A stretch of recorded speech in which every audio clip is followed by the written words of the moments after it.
साथियों, इस वीडियो में मैं आपसे बात करने जा रहा हूं। जैसा कि आप सभी को मालूम है, रीट मेंस के प्री डीवी जो रिजल्ट है वो इस महीने के लास्ट वीक से आने शुरू हो जाएंगे। और रिजल्ट आने पर आपकी रैंक से आपको कैसे चेक करना है कि आपका फाइनल सिलेक्शन होगा या नहीं होगा, ये रिजल्ट आने पर आपको इस यूट्यूब चैनल के माध्यम से जरूर बताया जाएगा। इसलिए अगर अभी तक आपने चैनल सब्सक्राइब नहीं किया तो चैनल जरूर सब्सक्राइब कर लीजिए, नोटिफिकेशन भी ऑन कर लीजिए, ताकि रीट मेंस एग्जाम से जुड़ी कोई भी अपडेट आए तो सबसे पहले आपको इसी यूट्यूब चैनल पर देखने को मिले।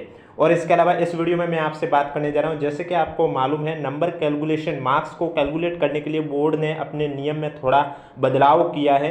उस नियम में बदलाव करने के बाद जो नया फॉर्मूला जारी किया गया, उस फॉर्मूले से आपके जो मार्क्स है वो निकाले जाएंगे। तो इस फॉर्मूले में क्या बदलाव आया है उसके बारे में इस वीडियो में चर्चा करूंगा। वीडियो पसंद आए तो वीडियो को लाइक जरूर करें, चैनल भी जरूर सब्सक्राइब करें। तो जैसा कि आपको स्क्रीन पर ये फॉर्मूला दिखाई दे रहा है, ये कल आपके आरएसएसबी बोर्ड द्वारा एनएचएम आयुष अधिकारी का प्री डीवी रिजल्ट जारी हुआ था, उसमें ये फॉर्मूला दे रखा है। और ये इस बार फॉर्मूले में थोड़ा बदलाव हुआ है, पिछले से की तुलना की जाए तो इसमें क्या बदलाव हुआ है, और अब आपके जो मार्क्स कैलकुलेट किए जाएंगे वो इसी फॉर्मूले के आधार पर किस तरह से किए जाएंगे, उसके बारे में इस वीडियो में चर्चा करने जा रहा हूँ। इसलिए वीडियो को बिना स्किप किए कंप्लीट देखें और वीडियो को अधिक से अधिक शेयर करें। देखो, आप यहाँ देख सकते हैं, यहाँ पर स्पष्ट रूप से लिखा हुआ है total marks of a candidate equal to R Q into K F. अब देखो, R Q into K F ये तो पहले भी इतना ही फॉर्मूला था, उसके बाद इस फॉर्मूले में बदलाव हुआ। यानी कि पहले यहाँ पर लिखा आता था minus W Q into K F upon 3 लिखा हुआ आता था। यानी कि नेगेटिव अगर 1/3 है तो 3 लिखा होता, 1/4 होती तो 4 लिखा आता उसके अकॉर्डिंग। लेकिन अब इसमें बदलाव किया गया, अब यहाँ पर लिखा हुआ था maximum marks into wrong question upon total number of A question into 3।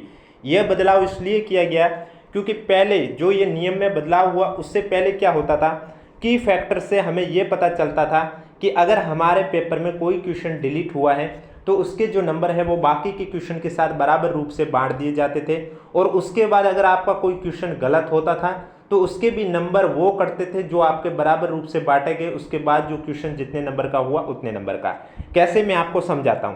पहले क्या होता था, जैसे कि 150 क्वेश्चन का पेपर था, इसमें माना कि पेपर में आपके 5 क्वेश्चन डिलीट हो जाते हैं, तो फिर की फैक्टर से क्या होता है, इसी फॉर्मूले से निकाले जाते हैं कि जैसे कि 5 क्वेश्चन, अब माना कि एक क्वेश्चन 2 नंबर का था, यानी कि 5 क्वेश्चन डिलीट हुए, यानी कि 10 नंबर के क्वेश्चन डिलीट हुए। तो ये जो 10 नंबर के क्वेश्चन है ये की फैक्टर के फॉर्मूले से निकालते थे, जिससे कि जो पीछे बचे 145 क्वेश्चन हैं उनमें बराबर रूप से बांट दिए जाते हैं। अब ऐसे तो एक क्वेश्चन, जैसे कि मैंने माना कि एक क्वेश्चन 2 नंबर का है, लेकिन इसके जो नंबर बांटेंगे तो पॉइंटों के बाद कोई वैल्यू आ जाएगी। जैसे कि मैंने आपको एग्जाम्पल के थ्रू समझा रहा हूँ, 2.02 या फिर 2.25, जो भी मानो एग्जाम्पल के थ्रू। तो फिर अब अगर आपका कोई क्वेश्चन भी गलत होता था तो उसके भी नंबर उतने ही कटते थे जितने बराबर रूप से बांटे गए, उसके बाद कैलकुलेट किए गए मार्क्स। लेकिन अब नियम में बदलाव किया, अब ये किया गया कि देखो, अगर कोई क्वेश्चन डिलीट होता है तो उसके नंबर बाकी के क्वेश्चन के साथ तो बराबर रूप से बांटे जाएंगे, लेकिन अगर आपका कोई क्वेश्चन रॉन्ग हो जाता है तो उसके नंबर, जो मूल क्वेश्चन जितने नंबर का था उतने ही नंबर कटेंगे, जो बाकी के बराबर रूप से बांटे गए हैं उससे जो नंबर है वो साथ में नहीं लिए जाएंगे। यानी कि अब अगर कोई क्वेश्चन, जैसे कि एक क्वेश्चन 2 नंबर का है और आपका कोई क्वेश्चन गलत होता है तो फिर 2.02 नहीं, 2 नंबर ही कटेंगे। यानी कि जो क्वेश्चन मूल कितने नंबर का था उतने ही नंबर कटेंगे। ये नियम में बदलाव हुआ है, जिससे कि अब ये फॉर्मूला इस तरह से हो गया। आप देख सकते हैं, are Q into K F minus maximum marks into wrong question upon total number of A question into 3 minus maximum marks into not attempt question upon total number of A question into 3। Video पसंद आ रहा है तो एक बार video को like जरूर करें, channel भी जरूर सब्सक्राइब करें। अब इसको कैसे लिया जाता है फॉर्मूले को उपयोग में, जैसे कि माना पेपर में 150 क्वेश्चन है और पेपर में प्रत्येक क्वेश्चन 2 नंबर का है, पेपर 300 नंबर का है, एग्जाम्पल के थ्रू समझा रहा हूँ। तो इस फॉर्मूले में किस तरह से लिया जाता है, सबसे पहले क्या किया जाता है, की फैक्टर की वैल्यू निकाली जाती है। अगर कोई क्वेश्चन डिलीट हुआ, जैसे कि मान ले के 3 क्वेश्चन डिलीट हो जाते हैं, तो की फैक्टर में क्या किया जाता है, मैक्सिमम मार्क्स, जैसे कि मैंने कहा 300 नंबर का पेपर तो 300 लिखा जाता है। Total number of A question, paper कितने क्वेश्चन का था, 150, total number of A question में 150, वैलिड क्वेश्चन में 3 क्वेश्चन को डिलीट किए, पीछे बचे 147 वैलिड क्वेश्चन हो गए। यानी कि अब एक क्वेश्चन आपके 2 दशमलव कुछ जो भी आएंगे अंक उतने नंबर का होगा। तो ये वैल्यू आई है की फैक्टर की। लेकिन अगर आपका कोई क्वेश्चन का आंसर रॉन्ग हो जाता है उस कंडीशन पर आपके 2 नंबर ही कटेंगे, 2 के बाद जो दशमलव वाले हैं वो नंबर नहीं कटेंगे। यही बदलाव हुआ है। जैसे कि यहाँ पर लिखा हुआ RQ, माना कि 150 में से आपके 100 क्वेश्चन सही होते तो आप लिखोगे 100। की फैक्टर की वैल्यू अभी 2 दशमलव जो भी आपके आएगी वो आपको लिखनी होती है। उसके बाद माइनस मैक्सिमम मार्क्स, यानी कि पेपर आपका कितने नंबर का है, 300 का, इंटू रॉन्ग क्वेश्चन। माना कि कोई के साथी कह रहा है मेरे 25 क्वेश्चन रॉन्ग हो गए तो 25, upon total number of question, paper में टोटल कितने क्वेश्चन थे, 150 इंटू 3। एग्जाम्पल के तौर पर समझा रहा हूँ। इससे क्या होगा कि कोई भी क्वेश्चन का अगर आंसर आपका रॉन्ग हुआ है, अब नेगेटिव 1/3 है तो इंटू 3 होगा, 1/4 है तो इंटू 4 होगा। अब अगर कोई क्वेश्चन डिलीट हुआ तो उसमें आपका 1/3 नंबर कटेगा, ना कि जो बाकी के क्वेश्चन के साथ बराबर रूप से बांटे गए हैं वो मार्क्स नहीं लिए जाते। अब अगर आपने किसी क्वेश्चन में गोला नहीं भरा तो उस कंडीशन पर आपको ये भी सॉल्व करना होगा। जैसे मैक्सिमम मार्क्स मैंने अभी आपको एग्जांपल के तौर पर समझाया, उसमें मैंने माना 300। नॉट अटेम्प्ट क्वेश्चन, जैसे कि कोई साथी कह रहे हैं कि 15 क्वेश्चन या फिर 10 क्वेश्चन ऐसे है जिसमें मैंने गोले नहीं भरे, तो वो लिखेगा 10। टोटल नंबर ऑफ क्वेश्चन कितने थे, 150 इंटू 3 सॉल्व करेगा। यानी कि अगर आप किसी भी क्वेश्चन में गोला नहीं भरते तभी भी आपका एक क्वेश्चन का 1/3 नंबर कटेगा। और ऐसे अगर आपने 10% से ज़्यादा ऐसे क्वेश्चन है जिसमें गोले नहीं भरे, यानी कि पेपर में अगर 150 क्वेश्चन है तो उसके 10% हुए 15 क्वेश्चन। यानी कि अगर आपने भी ओमार शीट में 15 से ज़्यादा ऐसे क्वेश्चन हैं जिसमें आपने गोले नहीं भरे हैं तो आपका भी रिजल्ट अयोग्य हो जाएगा, फिर चाहे आपके मार्क्स कट ऑफ या कट ऑफ से ज़्यादा भी क्यों ना हो। अगर पेपर में 100 क्वेश्चन होते तो उसका 10% 10 क्वेश्चन होगा, यानी कि 100 क्वेश्चन वाले पेपर में अगर आपने 10 से ज़्यादा ऐसे क्वेश्चन है जिसमें गोले नहीं भरे हैं तो आपका भी रिजल्ट अयोग्य कर दिया जाएगा, फिर चाहे आपके नंबर कट ऑफ से ज़्यादा भी क्यों ना हो। इसलिए अगर आपको पेपर में नेगेटिव मार्किंग है और फिर किसी क्वेश्चन का आंसर नहीं आ रहा है, आप नहीं चाहते हैं कि तुक्का लगा के नेगेटिव में जाए, तो आप 5वां ऑप्शन जो अनुत्तरित प्रश्न वाला आता है वो फिल करना चाहिए, जिससे ना तो नंबर कटते हैं और न ही रिजल्ट अयोग्य किया जाता है। उसके 10 मिनट अतिरिक्त समय भी दिया जाता है।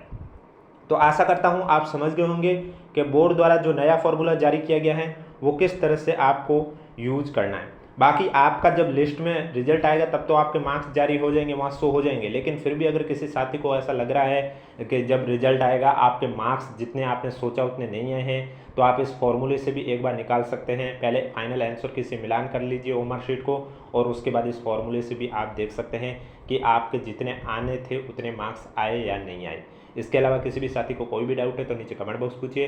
वीडियो पसंद आए तो वीडियो को लाइक कीजिए, चैनल जरूर सब्सक्राइब कीजिए, क्योंकि रीट मेंस का रिजल्ट इस महीने के लास्ट वीक से आने शुरू होने की प्रबल संभावना है, और रिजल्ट जारी होने पर आपको इस यूट्यूब चैनल के माध्यम से बता दिया जाएगा कि आपका रैंक से आपको कैसे चेक करना है कि आपका फाइनल सिलेक्शन होगा या नहीं होगा। ये आपको इस यूट्यूब चैनल के माध्यम से ज़रूर बताया जाएगा, क्योंकि ये चेक करने के लिए आपको पता होना चाहिए जिस भर्ती परीक्षा के जो आपकी सब्जेक्ट है उस सब्जेक्ट में कितने पद थे, आपकी जो कैटेगरी है उसमें कितने पद हैं, और जितने पद कैटेगरी में आपके हैं उन पदों के अंदर अगर आपके रैंक है तो आपका फाइनल सिलेक्शन हो जाएगा। अगर कोई बाउंड्री पर रहता है, यानी कि पद है माना कि 50 और उसकी रैंक आती है उसकी कैटेगरी में 58, तो फिर डिपेंड करता है कि उससे पहले वाले 8 कैंडिडेट में अगर कोई डीवी नहीं करवाता है या किसी का और में सिलेक्शन हो जाता है तब उसके चांस बनते हैं, अन्यथा तो नहीं बनते हैं। वीडियो पसंद आए तो वीडियो को लाइक जरूर करें, चैनल भी जरूर सब्सक्राइब कीजिए। तो ये फॉर्मूला है। पहले क्या होता था, इस फॉर्मूले में RQ इंटू KF के बाद माइनस में WQ इंटू KF और अपॉन में जो नेगेटिव थी, अगर 1/3 थी तो 3 लिखा होता, 1/4 होती तो 4 लिखा होता, और उसके बाद ये तो पार्ट सेम ही रहता, minus maximum marks into not attempt question upon total number of question into 3। यानी कि जो फॉर्मूले में बदलाव हुआ है वो सिर्फ इस पार्ट में बदलाव हुआ है, क्योंकि की फैक्टर वाला भी सेम पार्ट है, इसमें भी की फैक्टर में भी ये बदलाव हुआ है कि पहले अगर जैसे कि कोई पेपर सेक्शन वाइज जाता था, जैसे कि कोई पेपर 150 क्वेश्चन है उसमें अलग अलग सेक्शन थे ABC, तो अगर किसी सेक्शन से कोई क्वेश्चन डिलीट होता था तो वो जो डिलीट हुआ क्वेश्चन उसके नंबर उसी सेक्शन में बराबर रूप से बांट दिए जाते थे। लेकिन अब बदलाव हो गया, अब आपके टोटल जो पेपर में क्वेश्चन है उसमें सभी में बराबर रूप से बांटे जाएंगे। इसलिए पहले यहाँ पर जो टोटल नंबर ऑफ क्वेश्चन लिखा हुआ था इसमें आपके सब्जेक्ट में अलग अलग पार्ट का दे रखा होता था कि जो भी आपका सेक्शन है उस सेक्शन में कितने क्वेश्चन है वो आपको लिखने होते थे। लेकिन अब इसमें भी बदलाव हुआ है और दूसरा यहाँ पर बदलाव हुआ है। बाकी RQ इंटू KF तो पहले भी था, और maximum marks into not attempt question upon total number of question into 3 ये भी पहले भी था, लेकिन फ़र्क ये आया WQ इंटू KF अपॉन 3 की जगह maximum marks into wrong question upon total number of question into 3 कर दिया गया है। अगर आपके पेपर में 1/4 नेगेटिव है तो यहाँ 4 हो जाएगा, अगर 1/3 है तो यहाँ पर 3 हो जाएगा। अब किसी भी साथी को कोई डाउट है तो नीचे कमेंट बॉक्स पूछिए। वीडियो पसंद आए तो वीडियो को लाइक कीजिए, चैनल जरूर सब्सक्राइब कीजिए। इसके अलावा अगर अभी तक आपने हमारा टेलीग्राम चैनल ज्वाइन नहीं किया है तो लिंक नीचे डिस्क्रिप्शन में दे रखा है, आप जाके ज्वाइन कर सकते हो। बाकी अगर आपके कोई क्वेश्चन डिलीट होते हैं तो कौन से हुए ये सब रिजल्ट आने पर ही पता चलेगा, और रिजल्ट आने पर आपको इस यूट्यूब चैनल के माध्यम से भी बता दिया जाएगा कि किस तरह से आपको चेक करना है कि आप फाइनल सिलेक्शन के लिए सेफ है या नहीं।